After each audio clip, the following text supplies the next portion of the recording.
그럼 과세특 주제가 중요한 이유가 무엇일까요?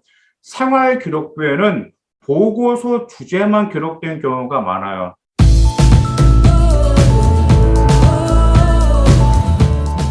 안녕하세요. 맘땡입니다. 이제 요즘에 과세특 주제에 대해서 물어보시는 분이 너무 많으세요. 좀 과세특 주제를 정해주세요. 제가 경영학과를 할 건데 물리와 관련해서 아니면 뭐 정치와 법과 관련해서 어떤 좀 과세특 주제가 있을까요? 뭐 생명공학은 생명공학대로, 자 컴퓨터공학 컴퓨터공학대로 좀 이렇게 다양하게 지금 현재 그 과세특 이제 주제를 이제 물어보신 분들이 계세요. 이제 과세특 주제가 솔직히 저희가 지금 상담 문화가 제일 많습니다. 뭐 대학교 라인 상담도 수시 6장 상담도 있지만 지금 현재 고3들 과세특 주제를 좀 정해달라는 상담은 왜냐하면은 여름방학 때까지는 과세특 주제를 채울 수가 있거든요. 생활기록부가 8월 30일 날 마무리가 되니까요. 자, 먼저 이 과세특 주제가 이제 중요한 이유는 무엇이냐? 일단 주제만 정해지면 과정과 결과는 수술 잘 풀려요. 그런데 문제가 뭐냐면 아이들이 굉장히 막막해합니다. 그럼 과세특 주제가 중요한 이유가 무엇일까요? 생활기록부에는 보고서 주제만 기록된 경우가 많아요. 왜냐하면 생활기록부에 글자 수가 제한되어 있잖아요. 그 아이들이 과세 보고서를 쓸 때 그 과정이라는 데 다 들어갈 수 있을 거 아니에요. 보고서 주제가 들어가고 그나마 어떤 학교는 그나마 동기라든지 역량까지 이렇게 써준 학교도 있습니다. 그래서 주제가 중요한 이유가 평가자 같은 경우는 생활기록부를 보면서 뭘 볼까요? 딱 보고서 주제를 보게 돼요. 그래서 보고서 주제만 보고 그 주제에 뭐가 들어가서라 이 주제가 무슨 내용의 주제이고 여기서 아이가 어떤 역량까지 보여줄 수 있는지 그 주제가 정말 좋은 주제예요. 왜 제가 그렇게 말씀드리냐면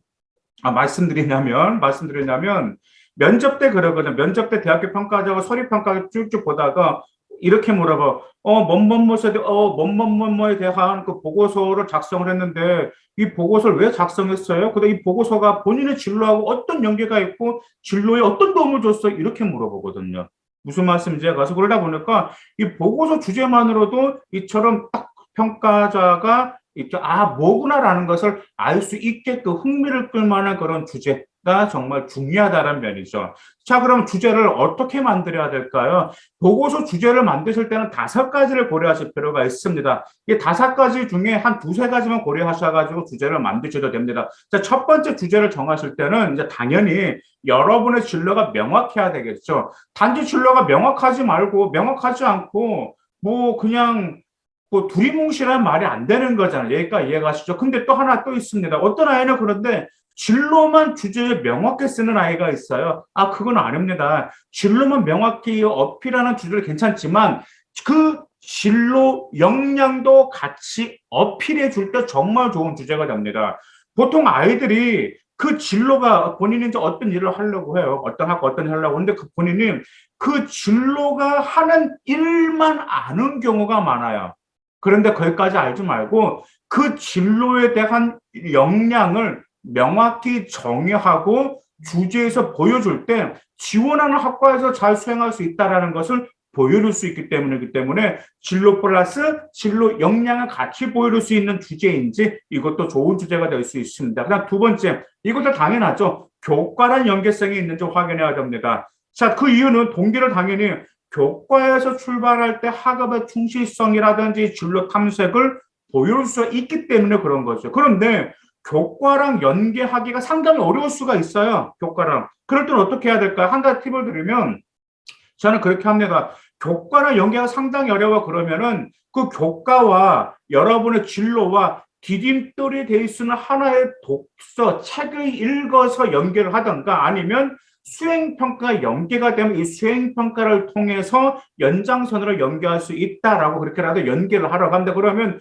웬만큼 연계가 돼요. 최악 책을 연계하면 웬만큼 다 연계가 되거든요. 여기까지 이해가시죠? 그 다음 또 하나, 단지 주제를 정할 때 교과의 무슨 단원에 대해서 그것만 나오면 안 되고 교과마다 단원이 있잖아요. 근데 단원을 언급보다 그 단원에 들어가는 디테일한 개념이라든지 그런 수학적인 개념이라든지 뭐 그런 내용이 있을 거 아니에요. 그 디테일한 개념과 함께 진로 역량이라든지 진로를 함께 결부시킨 주제가 돼야 된다는 말이에요. 그러면 그 주제만 볼 때 평가가 뭐라죠? 이 학생은 이 물리라는 무슨 개념을 외우고 수학의 무슨 미적분의 무슨 개념을 자기 진로와 이런 식으로 해서 보고서를 썼구나라는 점을 평가자가 알 수 있기 때문이죠. 무슨 말씀인지 이해 가시죠? 더구나가 이 교과 내용과 진로랑 같이 연계되면 또 한 가지 장점이 학업 역량도 보여줄 수 있고 진로 역량도 보여줄 수 있기 때문에 그런 겁니다. 일단 세 번째, 이제부터는 이제 조금 약간 심화적인 주제도 포함될 수 있는데, 이제 다른 사람, 넓게는 사회에서도 공감할 수 있는지 확인해 주실 필요가 있어요.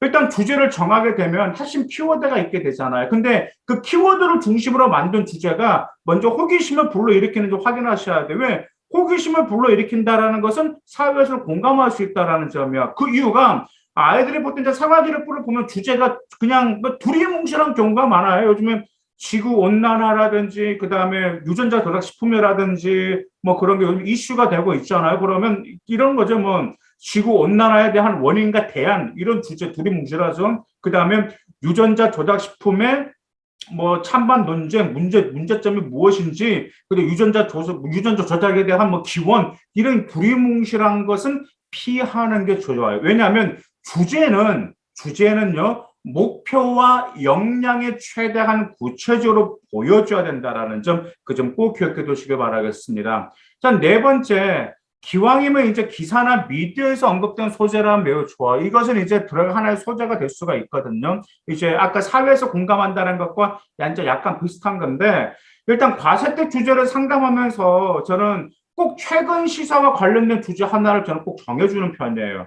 일단 아까처럼 뭐 이제 보통 이제 보고서는 하나만 쓰는 게 아니잖아요. 보고서를 다 여러 개 쓰잖아요. 그죠? 그럼 어떤 보고서는 자기 진로와 진로 역량을 보여줄 수 있는 주제로 보고서를 썼다면, 근데 모든 보고서를 전부 다 진로와 진로 역량만 보여줄 수 있는 보고서만 쓰면 너무 이거 단순하잖아요. 그렇죠? 그래서 저는 그 중에 하나 보고서는 어떤 신문 기사라든지 미디어에서 언급된 소재를 좀 언급해서 좀 보고서 하나 쓰라고 합니다.